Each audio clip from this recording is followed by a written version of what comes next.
Hey everybody. Hi. I'm Hello. David, you know me. You And I'm Greg. know him. Just waiting for the Welcome. video on the old YouTubes here to catch up and then I think we're good. Yeah, we got audio. There we We're go. rocking. Yay. Yeah. So, how is And everybody? Right? well, I'm It was good. good. And are you good? Like I'm better now that I drank that cup of coffee. That's for sure. Well, sometimes that's necessary in the I morning, know, right? right? So, Hey, Stig, thank you. Now that we are live, we could say yeah, thank you for these super chats. in person, We need yeah. some sort So, of thank you so much. audio bite we can send out, you know? Hmm. Yeah, well, I think there's like Nightbot can do that kind of thing, right? And it pops up and you can have like different things. Yeah. So, I don't mean to rub it in, but my good friend Greg from 3D Make It brought me this tube, two of them of thermal paste. And I've got this week, thanks to our good friend Raymond in Calgary, we received some parts, and so I have the parts to go ahead and build my hot end now too. So I think we showed them before, didn't we show them off before? yeah, we show them Yeah. off on a live stream So before. They're unfortunately they're not real no, well, it's mosquitoes. the same idea. Like the mellow, it's the same idea. It might even be a mellow. I forget what brand we went with. No, ours was like I can't remember, but it's a It was legit. It was totally it, legit. Um, yeah, so yeah. like this thermal grease, to answer your question there, like this stuff is just fine. It came off of Amazon, right, Greg? Amazon. Yeah, I wanted the slightly higher temperature stuff, but Yeah. See this and this. there was a problem with Yeah. shipping and they lost my order something. So the So thermal so this conductance this is yeah. this goes to like 235, Well, 240. that's just the resistance, So right? So it can go higher than that, but like it starts to degrade. yeah, So this one is the liquefy. high 510 thermal grease is what we got. Yeah, it starts to. So this will be fine. It'll work. And then yeah, I'm sure you know Steak and Greg, but yeah, you need two dollops, one in the hot end, or one for the heater collar cartridge, one for the thermistor. Um, and if you are assembling a mosquito-ish thing, they do have good instructions on their website for fitting E3D parts in Yep. there. So I'm just gonna move my Yeah. phone because I think it's giving digital noise, and that's not good. I did hear Yeah, something, but I dropped it. Pierre says he likes the duck on the right. Well, that duck was featured in its own unboxing video on our channel. Yeah, it had its very own. Wasn't that an April Fool's Day video? April I 1st or can't something? remember. I think or New Year's or something. It was just a fun video last year. It came with the legend. When you bought the BQ printer, you got the bigger ducks that light up. I think they're supposed to be scooter ducks. So you put them on the handlebars of your scooter, and while you're going around, the little thing spins Yeah. and whatnot. So, yeah. We, yeah, I think we had to look it up, didn't we? Like, Yeah, I was like, what what? is Where'd what this is the come from? purpose of And this? yeah, actually, I have two of them because technically there were two legends. One of them didn't have the blinky light thing didn't work. Oh yeah, that's right. The blink blinked So out. I'm just trying to find the link here for you guys. High 10 for that. See if yeah. I can high 10 thermal grease. I could have got that It's for you okay. because I have it in my Well, I cart. know you. Oh, there it is. See, now I have it too. Yep, I Yeah, got it. This is the stuff that we are using. yeah, and it's mainly you want to on these ones the thermistor moves a little bit, so you want to make sure that it has good connection with your heat break, or sorry, your heater block, and all the higher end ones want a little bit on there, but you don't want too much, because too much is bad because it gets everywhere. Truth. So don't go liberally with it.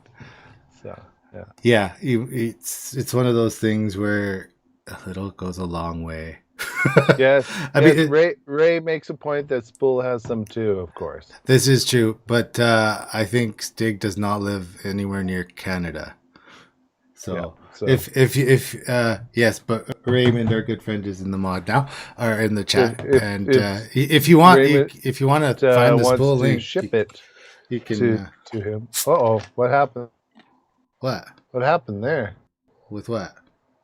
I heard a doot doot beep beep. Oh, remember really the weird. thing I was telling you yesterday during my video that certain voices kept going off? It's doing it again. Yeah, but our stream went away too for a I sec. don't got anything. I got good stream. You guys got good stream. I got good stream. Hey Ray, if you got the link, you're a mod. By all means, feel free to post the link to the thermal paste in there. We don't mind. We like supporting Derek. He's always been very good to us. So, yeah, and after like 9,000 messages to Raymond, I appreciate that he didn't like block me. yeah, and huge shout out. He sent us a couple boards here for the temperature video that we're going to be doing. So thank you, Ray. That's awesome. And we will. I'm gonna print a test bed controller box where I can have like hot swappable controllers, sorta, so it's faster for us to actually do said testing instead of disassembling. Did stop for 1 second. Yeah, that is weird, and I know I didn't notice it, but now that two people and one of them has been Greg, I'm sorry, guys. Yeah, it was kind of odd. I don't know what happened. Anyway, It's been in and out hopefully since everyone. since you started. Well, like, let us know if it gets weirder, because if it gets weirder, I probably have to shut down a bunch of stuff. So, Greg, do you want to? This is the worst segue in the planet of segues, by the way.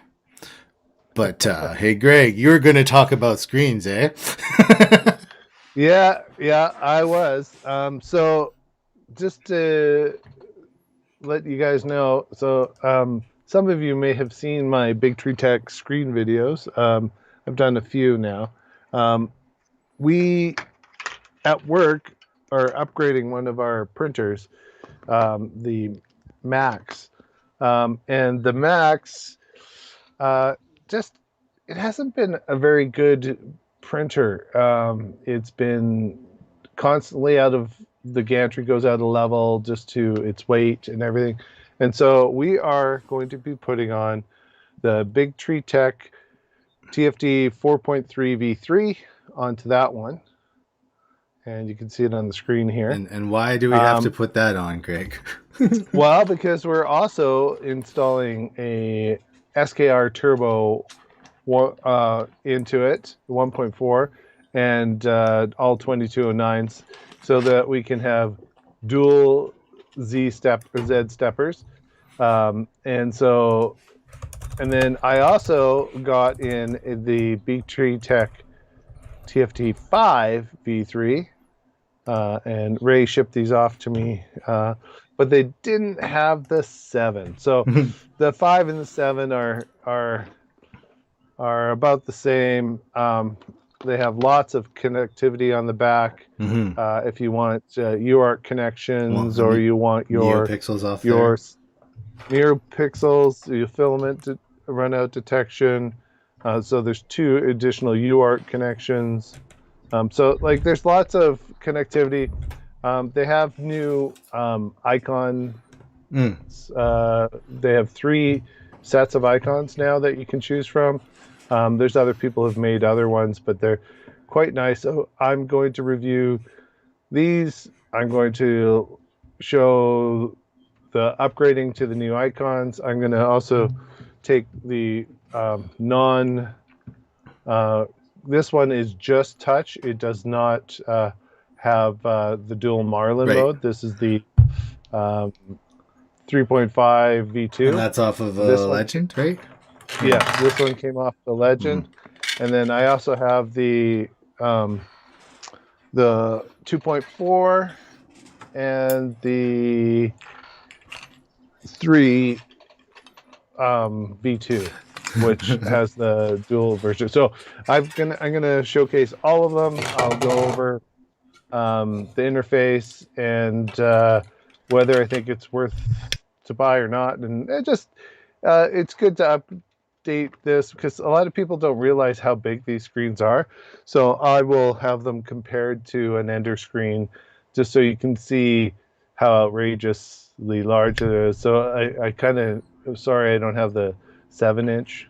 So here's just to try it out. So here's the just to because it'd be comically large against the Ender screen.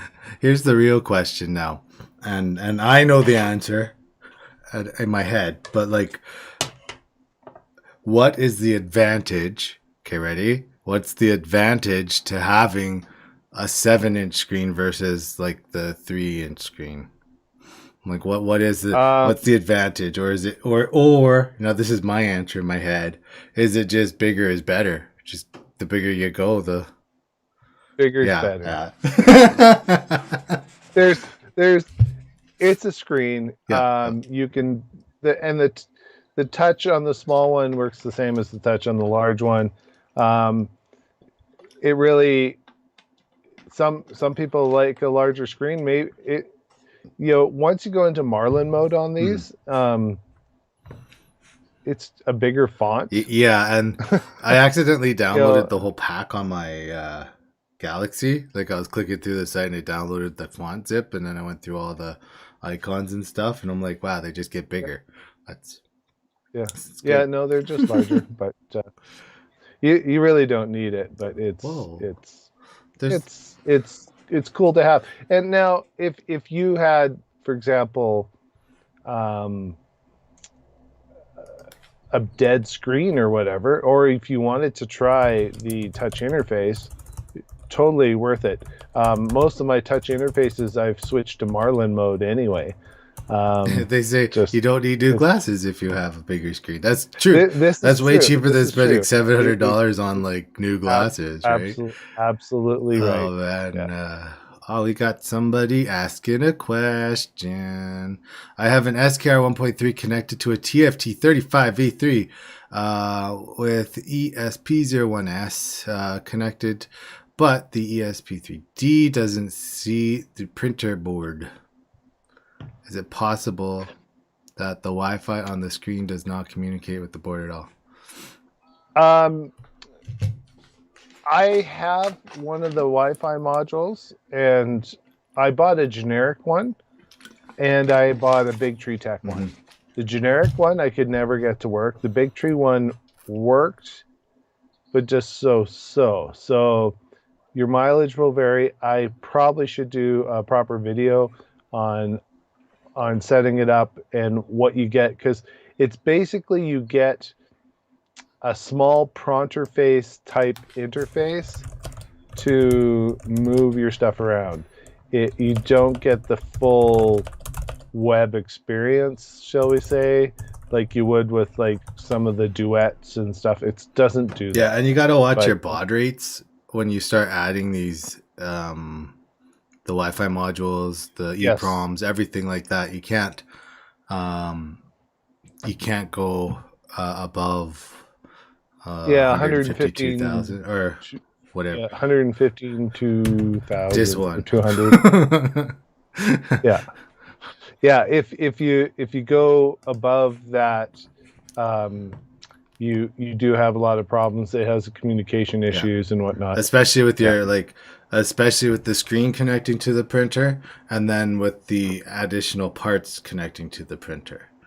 So and I think there is an issue if you try to simultaneously use USB communication with your printer and then try to use the screen and the Wi-Fi, because the Wi-Fi kind of needs to use. Yeah, it's kind of kludgy. It So makes I will sense. Yeah.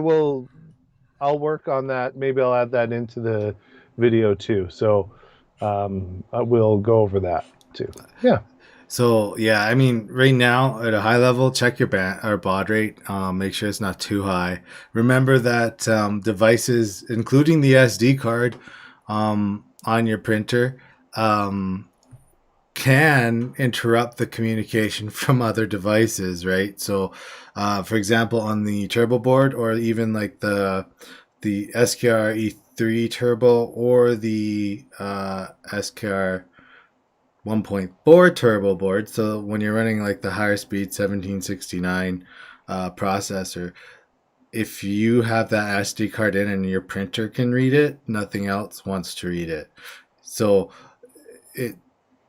the boards are thieves of resources in that respect, right? So you always have to free something up before something else can grab it and use it. Yeah, you had to run what, M22 or something, or M21? M22 is the G code to release your SD card, and then once you are done, I mean, if you're uploading G code files, obviously you want to remount it, and that's M21. But if you're just going to reboot the printer too, you can just eject it from whatever it's connected to, and then be like reboot, and then flash your firmware, which I did last night on mine. Yeah, and, so, and I mean, if you are in the touchscreen mode, it works different than the Marlin mode. The touchscree mode, it acts as a host, so it acts like a mini computer, or a Pi or a PC, right? Yeah. So it is communicating on the serial bus and sending your G code commands to the board. So you can't be connected to the computer and that at the same time reliably. I've had it kind of work, but you really have to be one or the other, either your touch screen or your Pi or PC, right? You're not both or all three. Yeah, you have to choose one. It's really important to know that, because a lot of people don't realize, and that's why if you download the screens, and I'll show this off again in my newer video, they've really upgraded the code in the back end. Most of the settings now are stored in a config file on the screen, so you can toggle them or change the values back and forth. But they have bed size, just like you have to configure in Marlin, so that it knows what size of bed you have on your printer. It has hot end temperatures for different filament, which it sends G codes to turn on, turn off. It has your fan G codes that it has to send. There's custom G codes you can configure. There's a number of things, because it's basically a host, right? So it sends G29 or G28 over the serial connection to the board. So if you're using the serial connection for something else, it just says sorry. Yeah, it's absolutely no different than like having your computer with a pronter face or an Octoprint box. It's just an interface, right? So and that's one of the reasons why I flip back to Marlin mode on it, because Marlin mode doesn't send the G code. You're working on the board directly with the interface and changing settings. So because I switched it back, now I have no problems when I have my Pi sending. If I want to go in and do some baby stepping or whatever, I can just quickly go in, and adjust that, and it doesn't fight with the Pi or the computer. Yeah. Perry, you are totally right. Like those screens, some of them, like like on your Under 5 there's no direct replacement, and we all end up hacking or printing new cases for screens, and I've done it for a few here, and I know Greg's done it. Now is it the same like stock Ender 3 screen? I don't know if the Ender 5 Plus has 5 Plus. I thought it was different size. I'm not sure, because if you if you do have a stock Ender, you can get the E3 screen from Big Tree Tech, which basically takes the knob here and puts it in the correct location and the correct screen size. Yeah, but it's so that different. It looks will like the fit CR in Max. the. Oh, okay. It like because So they pull it out and put it in front on that one. so is it kind of like this screen? Yeah, it's probably, and I forget what the screen is So called, but yes, it's like that. this screen is the from the Max. So this is a DMT 4827C043. So this uses the DWin programming. Yep, Dewin, that's the word. Yep. And the DWin on these ones is not open source, and it's a pain in the butt. You can get some stuff working, but trying to get it working on a Big Tree Tech board, I found is a pain. Mhm. So that's why the stock screen is going away, And like, and this screen is going into place. I've made an adapter plate mhm. that sits in the back, and it'll screw on, and it'll sit right on the front where that screen was. And I've had like so, really good luck with the DWin screen on the Ender 3v2. Like it worked, but like when we were using with the CR Max, the board and the screen were always out of sync, no matter how many times you said save flash G code, flash EEPROM.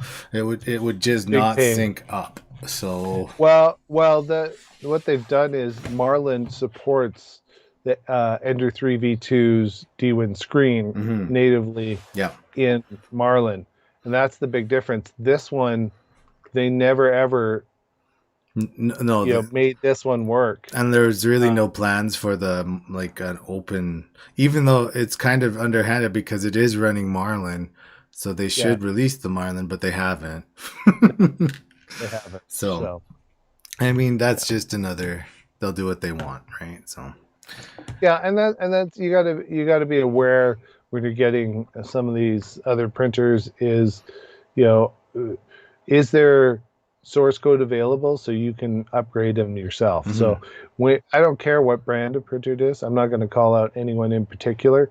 But when you go on to X brand's website for the model you're looking at, and you cannot find the Marlin source code, then it's really hard for the main Marlin branch to start supporting that printer when they don't have access to the code that was made specifically for that. So it's unfortunate. Yeah, and like I ran into that with I'll throw a name out. The SX4 was that way. When I got the SX4, there was no Marlin, GitHub but I will say I reached out to them, and like the next day I had the source code. It was a generic file that they had put their name in, but it was source code. I don't even know if they had like the real legit source or not, but and I don't know either. I did find someone who had a nice mount for the SKR 1.4 to go into the Pro, and I reached out to him, and he rewired his whole printer and got rid of the breakout board that they have with the ribbon cable, and I'm going to do something a little bit different. So I'll probably film the endeavor and put it up. It's going to be long and torturous, I think. Yeah, so. I mean, the build size on those Maxes are so tempting, and I know people that swear by them, right? Like I've seen lots of videos from Teaching Tech, or even the other show, the Calgary guys. They like them. Well, RC Lifeon took his apart and made it into a sand table. I know, so that was that was pretty. That awesome. Seems appropriate, actually. It's like bad printer. Here we go. Yeah, but good. My CR10 V2 is working great. I love it. Well, it's not based off of the Pro, and I think it'll be much more functional. And I'll go over that once I got the dual stepper drivers for the Z. The Z, sorry. Well, Um, you don't have to apologize. I know we're Canadian, but I know, but the dual Z will make a big difference because the biggest problem on that printer is the gantry is so big. Even with anti-backlash nuts on it, still falls. um, it still every time it stops a print and disables the steppers, you can watch the gantry go. "Brr." Yeah, and you're like, no, no. And then the thing is on a printer like that big where the gantry's going, Mrr, um, even without, and it has a BL touch, you would think it could compensate, but no. No, The amount it drifts is outside no, of the probe boundaries. it's like I want to say it drops like almost a half a centimeter. Oh yeah, like it's more than Like the 2 millimeter gap. Yeah, it's too much. yeah. Um, so this week, in fact, I don't even have to say this week. Less than 24 hours ago, we released our first, and I say first because there's another few coming video on Prusa Slicer. Prusa Slicer 2.3. Hope you guys had a chance to watch said video. But and like it, I'm sure. Like it, subscribe, right? Do all the things. And hey, if you're here, you should like and subscribe to this video. Well, not this video, like this one, but you don't have to subscribe to this video. Subscribe to the channel, right? But we had like a brief overview of Prusa there. It was it was good, eh? Yeah, it's really good, eh? I used some cinematic sounds in the middle when I panned around the prints that I forgot to take off my printer. So, like, you guys saw the B-roll if you were there, or if you watched, I should say, the B-roll of the little test models. Well, me being the smart person, I left them all on my printer and went to fire off this little guy, this Among Us character that comes apart, and then there's magnets holding them together. But I went to print him in pink on that printer, and I forgot. I definitely forgot to clear it, and I came down, and the mini Joel was wedged between the hot end control box and the bed, and it was so tight. I'm like, oh. Yeah, so I mean, we released it. We like it. I have looked at Kira. I don't know how you knew. It's Arcana. Arcane. Yeah, maybe Arcane. I have looked at it. I got it. I downloaded it on my laptop, so I do use that one as well. And I am going to be. I know. And we talked about doing a simplified video versus like Prusa, and we are going to be doing one of those. Still, it's just this one was the first one in the chain of. What is Kira Arcane? So it's a new slicing engine for Kira. It's supposed to be more efficient, and in most cases it is more efficient. When you get to larger models, however, I don't see, like, when I say larger models, like, remember the Darth Vader helmet I printed? Yep. Like, so it was so is it high polygon or just it's big model? Just big. It's the size. Like, it doesn't seem like face count affected it too much, but bigger models seem to take the same amount of time, but it was quicker on like some stuff. So I think, and I think I'll see if I can't find the link and pop it into the discussion, or maybe because Dominic can't. It's not his fault, but he's not a mod and he can't post links, right? So but yeah, I mean, you guys have followed along with some of the videos and know that we are users of all slicers. Even though we do have favorites now and again, I still go back to Kira. Every day I look for new versions and betas of Kira, Prusa, right? Idea Maker. We haven't done a lot. Show of hands, maybe thumbs up in the comment thread there, or the chat thread, but how many people use Idea Maker? Just curious. I don't. No.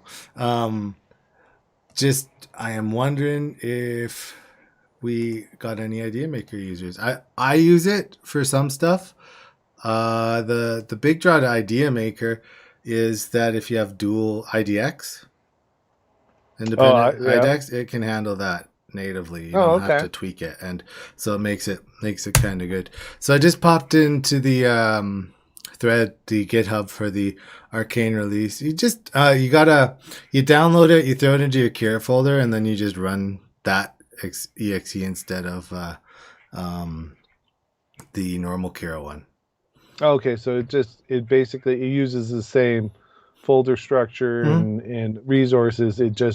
The engine itself is just Just basically it's a a little drop-in different. replacement. Yeah. So I mean, the I'll have to try instructions, it. it's cool. Like I like the it changes the splash screen too Okay. on Kira. It changes it to like this cool like gray kind of. So this will be the 4.9 release or something, or a Well, like they just 5.0? alpha edit. When did the alpha come out? Let's see. Released. So December 22nd was the alpha release. Well, I mean that an engine replacement that might be a 5.0 then, eh? Mm-hmm.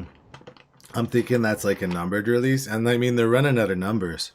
Right? Like I can count. We went from 4.7 to 4.8. Actually, we went from 4.7.1 to 4.8, right?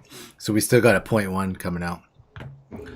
Um, you know, Dominic brings a really good point to the table about Prusa slicer or slicers in general too, where you're going to use what you're most comfortable with. And Oh yeah, when I absolutely. started printing, right, like we were talking like Repeatier host or server and host and those kind of things were out, and then it was like a godsend when I switched to Kira 3.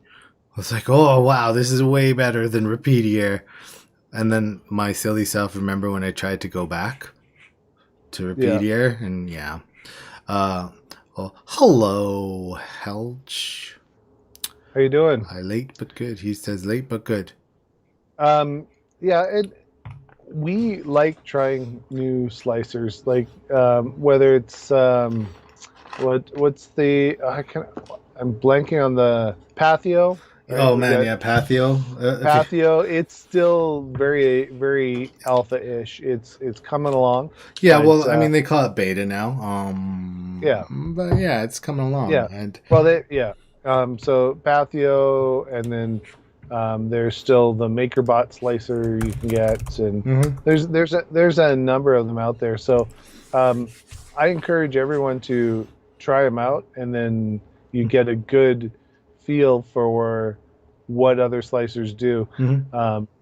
I've just they've done such good refinement in Prusa that it's hard when I get such an amazing print off of the stock profiles, Oh, pretty much yeah. on Prusa, and then I go to Cura and I try a stock profile, and I've got to tweak and tweak and tweak and tweak and Well, tweak and tweak and tweak. like Kira, it depends on the like your branding and stuff too, right? Like which printers are included in which, because like by no means does Kira or Prusa have to include anything, and they don't, No, right? yep, Like lots of the profiles and stuff that get built are community members or people that are passionate yep, about that brand, and absolutely. then they fork in. So that if you were saying that out of context, people would think you were swearing, I think, but fork is a thing.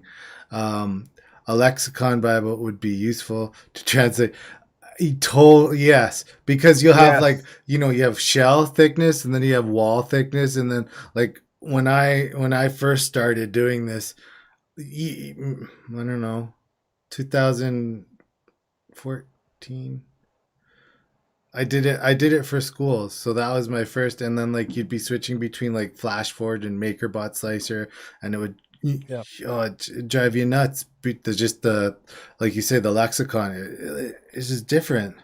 Well, yeah, like, and then one has face mode and one of them doesn't, and one of them has this and one of them, yeah, it's very confusing, especially when it's the same feature and it's just a different name. So it's just frustrating sometimes. Right. And like Ray Anstig, well, let's do Ray first. Ray says like he's using basically Creality Kira for his Creality machines, Flash Print for his Flash Forge, and Prusa for everything else. And the manufacturers, okay, here's an in theory statement. in theory, the manufacturer should know how well their printers print with which profile, and using theirs should give you great prints, in theory. However, like there are some stuff where like we know that the version of the Creality slicer is a little bit lower than the new engine, and there was some bugs in the engine they chose to use, so those still come through. Now, aren't they using version 3 of, or did they upgrade No, it? it's like a 4.4.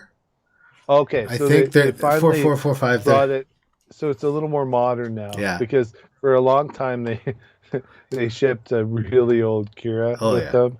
And so like I mean that's coming along, but like Totally Ray brings a good, that's a good thought. Like in theory, using the branded slicer for your machine should bring excellent prints. And like then Stig says too, I've made my own Kira profiles. I get really good prints. And if you and I have as well. Right? Like once you tweak them and get them kind of where you like them, then you get good prints. But I was just blown away, and I think David, you even said that in your last video, how good the stock profiles are in the Prusa, and they are like I think all I had to do is change like the number of layers. If I wanted something stiffer, and that was it. Like I didn't wall have thickness, to turn anything. Yeah, right. And like at that point, like to when we talk about wall thickness and stuff, that's stuff you change per print. So that's not really anything that gets set in stone in a slicer in my mind, right? Like you're always editing those features anyway. So I would never call out like Prusa Slicer Kira Simplified, any of them, and go like, oh man, you're only using 2 walls. What are you thinking? Well, if you're printing Benchy, those are just features, right? And so turn them on and off as needed. So and I mean we've got and we could talk all week. We totally could. And we've got our profiles up for slicers too, right? I haven't not updated my profiles in a while, so that's one thing I need to do is go through, because I've really been tweaking stuff and whatnot. So I will endeavor to get a newer version of my profile up, so that everyone can, if they have a Chiron with a Hemera. See, that's the problem.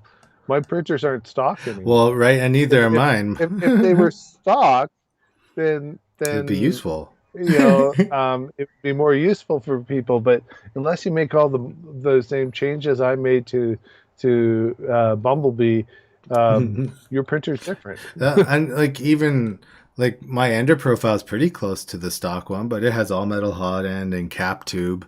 Right, so right there, that changes retraction distances, and I have big Tree Tech boards in all my printers now. So. It changes. It literally no printer is the same, even if they're 2 stock printers. So but the nice thing about the stock profiles is it gets you a good base to start for sure, and the better the base is what you don't quit printing, right? Like how many times have we all been in the forums and there's one person like, I've had this 3 days, nothing's come off of it, if you pay shipping I'll sell it to you, right? And I see that all the time. About screen display, Greg, have you tested the TFT50 ?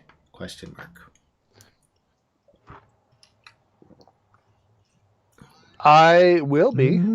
I did power it up and it functions. I have not connected it to a printer yet, besides in Marlin mode, just to see if it powered up. So I just plugged it in on Bumblebee and it worked. I haven't done the in-depth testing yet, though. Yeah. If you have specific questions you would like answered on the screens, whether it's a feature wise or size wise or whatever, I don't know what questions you have, put them in chat, put them in comments below this video, and then I will do my best to try to incorporate that info into the video so that when it comes out, I've hopefully answered some of your questions. So if you have a specific question about the TFT5, let me know, and then I'll see what I can do. Yeah. So most of you know that I have like a laser. It's just a LED laser, or not an LED, but it's not a CO2 laser on a CNC 2018, which is okay. It works. But Greg has done a project from scrap with his daughter. Okay. Well, I guess his daughter did it, and he helped. Yeah. It's my daughter's project, and I assisted. Yeah. So I'd run over and grab it, but it's in the other room, so I won't. But I'll see if I can find a picture of what he's doing. working on it. Let's tease it. So it's about it's like 1.5 2 feet long, right? Well, you know what? Let me go grab it. 1 second. He is grabbing it. So while he's grabbing it, if you don't give yourself permission to print models that suck, you'll never get any better than you are. It's totally true. One of the biggest things too is if you don't print models that have support and you fear support, like many people, like if Reddit, Facebook, wherever you're getting your information, oh man, supports are the worst. Keurig supports keep sticking too much, or that kind of stuff. Come on, you gotta. I think everybody should print a Benchy or a test mark or benchmark, whatever they want to start with. And then after that, grab something with support. Print all of it. See how it sticks. Get used to it so you don't cut your fingers off when you're using the nippers and pliers and stuff. Tuning the printer is also important to get good results, and I both printers dialed in. Right. Stick totally true too. Like, how many times have you guys said, hey, don't mod your printer, print with it first, right? You got to calibrate your bed. You have to do your E-steps, maybe. Hopefully the stock E-steps are definitely close, but it's something that we can do easily. And then when we add stuff like bed leveling and auto bed levelers, we change the build plates, we have to know how to tune the machine. And if first thing out of the box, you're like, I'm brand new to this hobby, so here, let me replace all this stuff. You're not going to have any idea what you just did, and it's not going to work, and it's going to make you frustrated, and you're going to want to get rid of your printer. So, like, that's just, it's one thing that irks me. So, hopefully you guys encourage people to actually, like, try a little, like, when you see those questions, say, hey, maybe instead of like modding it, we could, we could try to bring the stock settings and tune that in a little bit better. I don't see your screen yet, buddy. One sec. Oh, that's why. So Greg is just getting his screen ready, and I think I got it. Oh, he switched it that way. 1 second, folk. 1 second. There we go. And okay, I did it. Magic of live. So sorry about the craziness, but this is her project. We have a 60-20 rail. We've got linear rods. And we have a servo here. The servo actually drops the pen up and down. And on the controller box, which you can't really see, so let me just... the controller box is got a little Arduino with a CNC shield.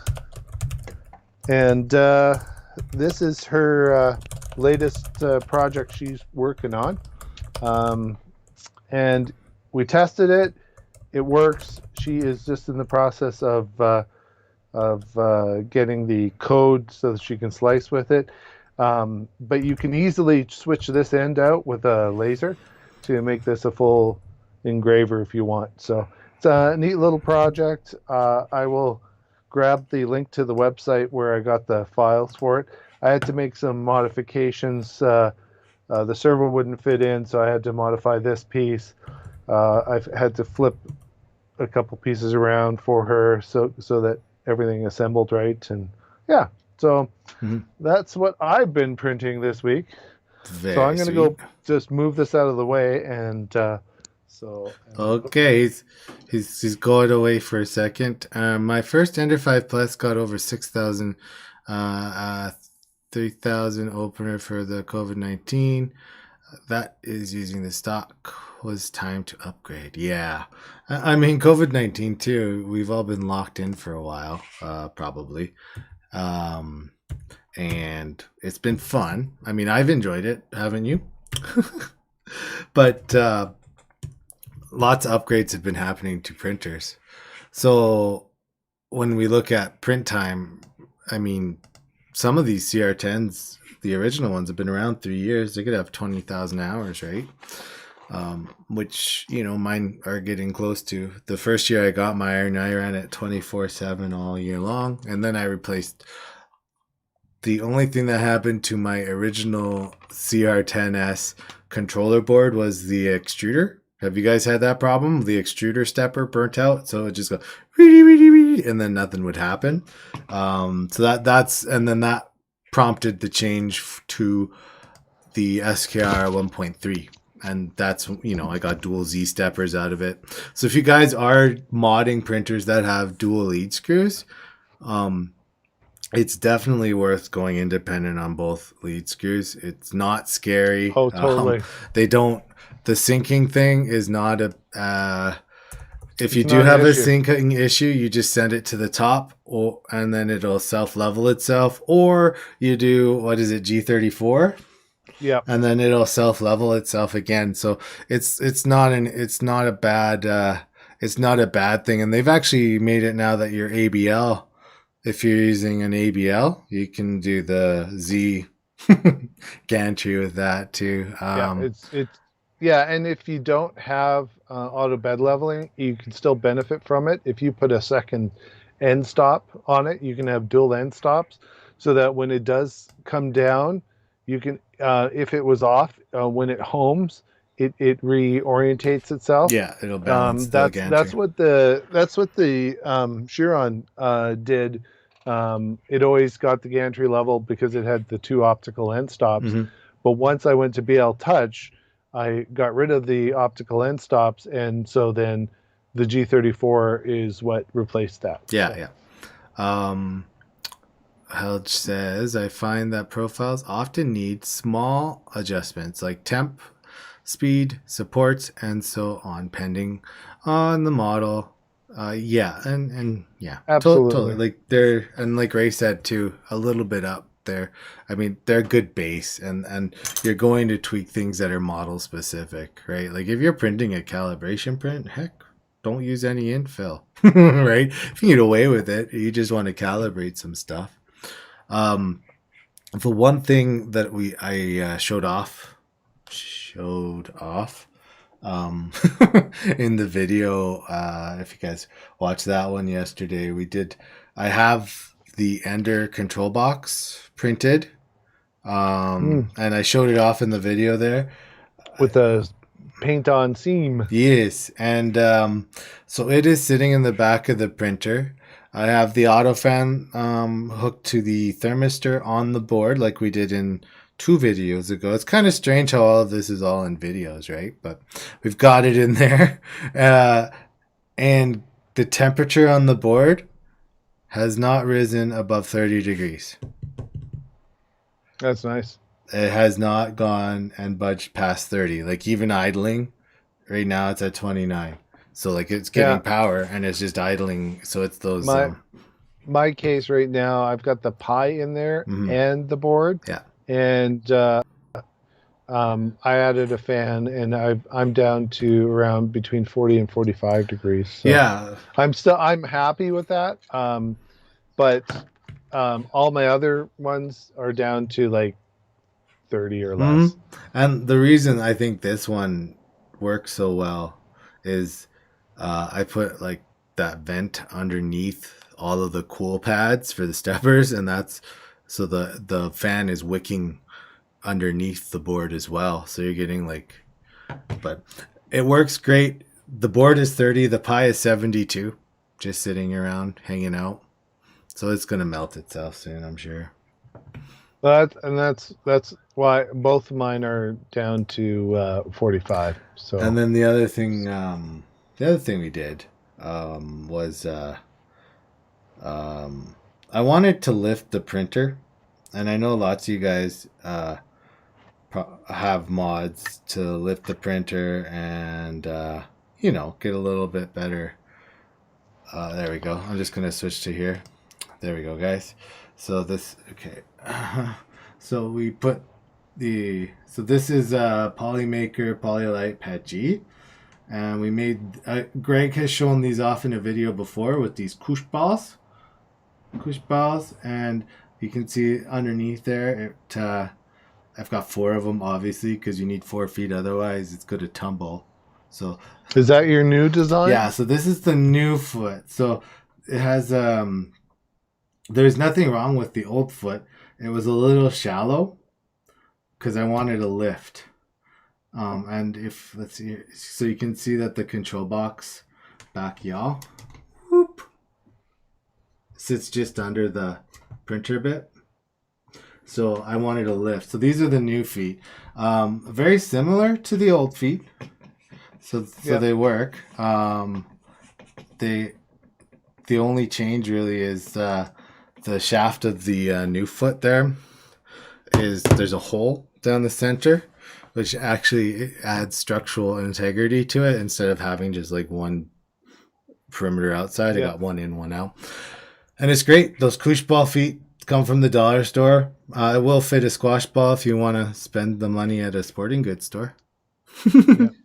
Have you posted those to your Thingiverse? Any of those? Not yet, but I will be. The only difference with these ones too is it's not branded. I have not branded it because I don't know where I want to brand it. But that's fair enough. What about your box? Did you put that up on Thingiverse? No, but I will now. Well, like when I first fit the box, the lid was a little wonky, so I just had to edit. That's the nice thing with 3D printing. It's like, okay, I need this hole to be a little bit and I just made the changes on the fly. So I will throw the box up onto Thingiverse for people if they want to use it, because we've already got one too. The other, remember, in my other Prusa Slicer video, we have the other box that has the 120 millimeter fan on top. Yeah, so this will join its brethren very shortly. Probably this week. I try to make sure that everyone. I don't always do it immediately, but I try to, whenever we feature something in a video, get the model up. The final tweaked version, like David was saying, up on the Bumblebee is a Chiron. A Chiron, however you want to say it. Yeah, it's an Anycubic. I say Chiron because it's like the Bugatti Chiron, but yeah, it's right behind me here. It's the Anycubic big boy. It's it's 410 by 430 bed. Yeah, it's pretty big. So I think E3 wise, like I have 2 E3s. Greg has 1 E3, and then we both have a CR10 series, and then Legend. I have, and then we diverge a bit because I have a Predator and I have the SX4 Core XY, and then Greg, you have like an ANET A8 and a MakerBot Replicator 2. Yeah, so we diverged a bit there, but now this is just me saying this, and I'd be interested to see some chat back, but like if I need something printed and I need to trust the fact that it's going to print, my first printer, the CR10S, is always the one I go to. There's nothing wrong with the E3s though. They're also workhorses, but my first, like Greg, do you print mostly on your CR10S or CR10 V2 there now, or are you still? I would say it's 50-50 right now between the Ender and the CR10. because they both, you know, it ends up being that when I need to print more than one thing, I'm using those Mm-hmm. two for the biggest, and I was printing small parts, so I had them both going. Mm-hmm. And when I'm doing something huge, then obviously I break out the bumblebee, right? So, The B. but Yeah. but yeah, I find most of my prototyping and whatnot will be on the E3 the Ender, but it just depends. So Stig says he's gonna be testing some hot ends, and is there an easier way to test them other than opening the electro box? Yes, you can get a crimper and do crimp on ends at the hot end and cut the wires at the Yes. hot end, and then just clip on and off right at the hot end. So my SX4, and I don't know if I have the video. Here, hold on. Do you have one? The clips. Yes. Yeah, here. I'm just gonna. Here, let me grab it. We're going to travel, people. Here we go. Travel camera is on. Engage travel camera.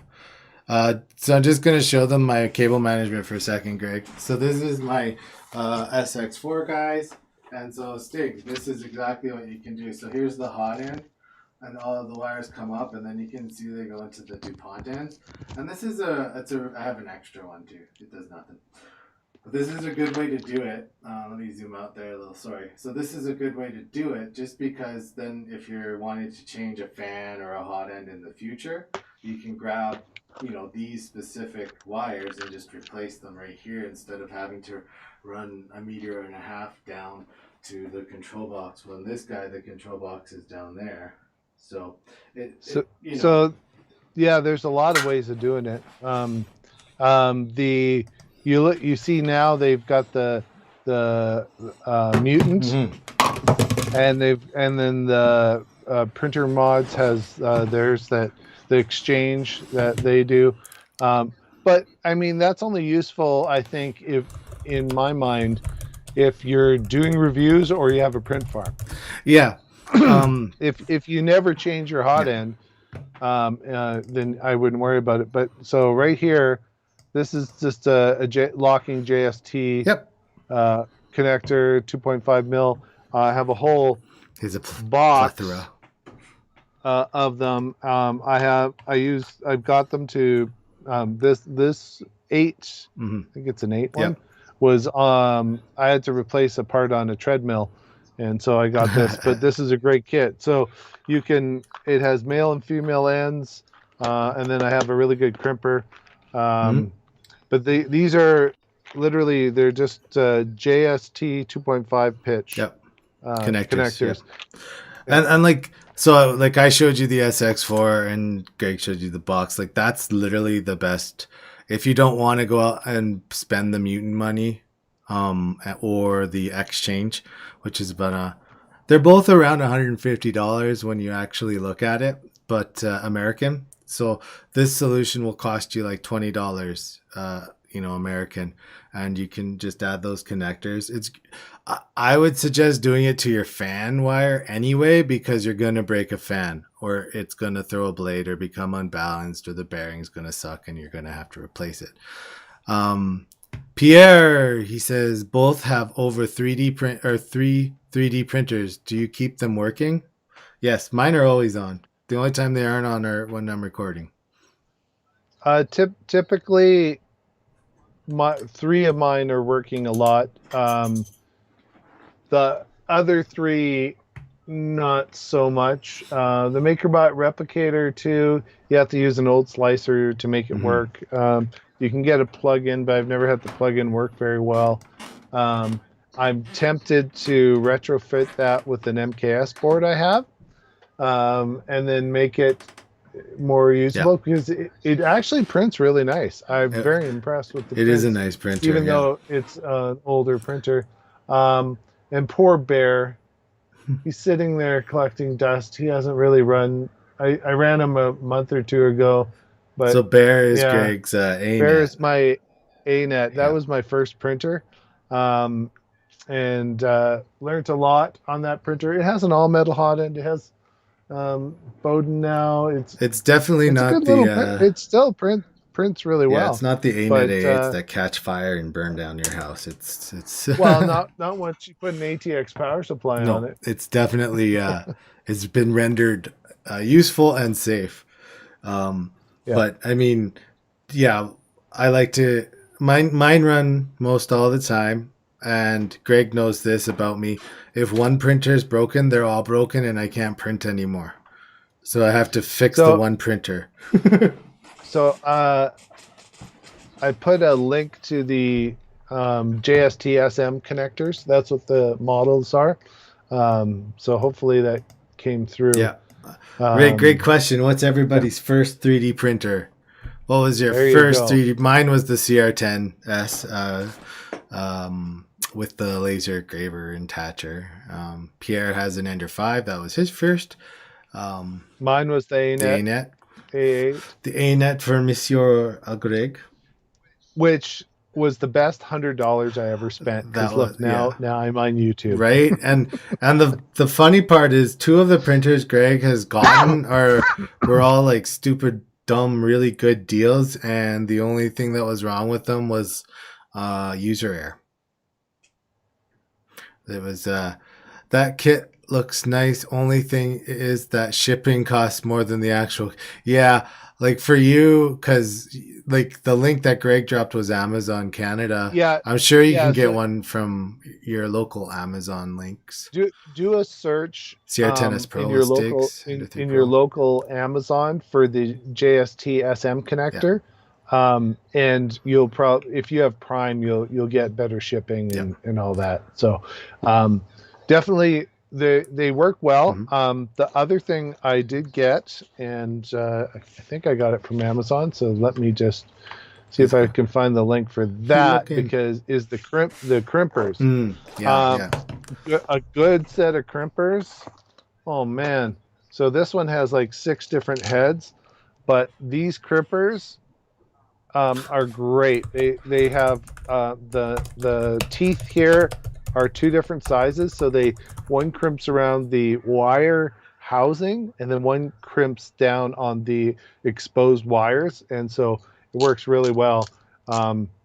Totally worth it. It has like 4 different types of heads and whatnot. I'll see if I can find the kit.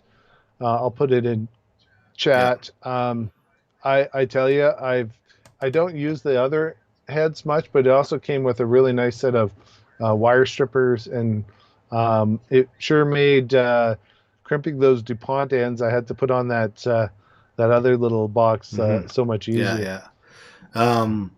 So everybody's talking first printers. Mine was a CR10S, and I see we have a CR10S Pro popping up, which is great. Those are great printers.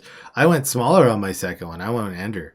So my second one was Ender 3 Pro. And then after that one, then I went huge. That's when the SX4 came along. So, I mean, the smaller printers, in theory, are easier on the electricity. In practice, I think I spend the same on all of them.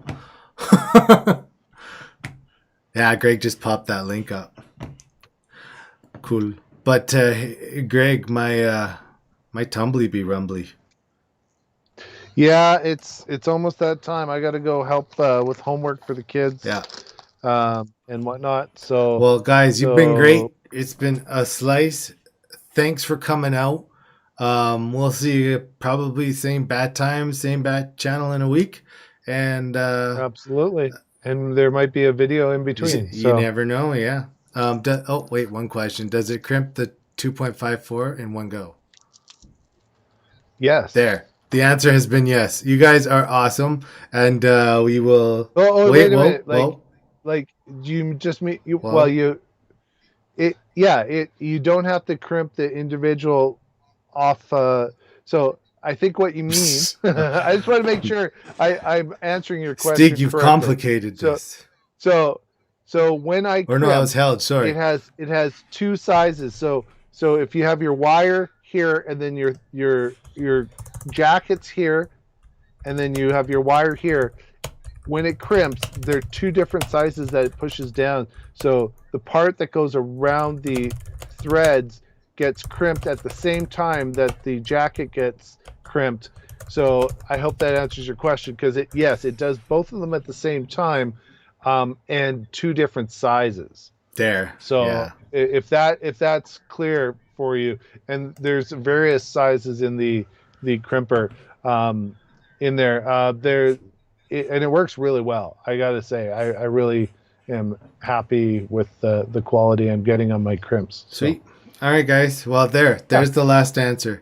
We will talk to you guys in a bit. Until then, have a good one. See you next time.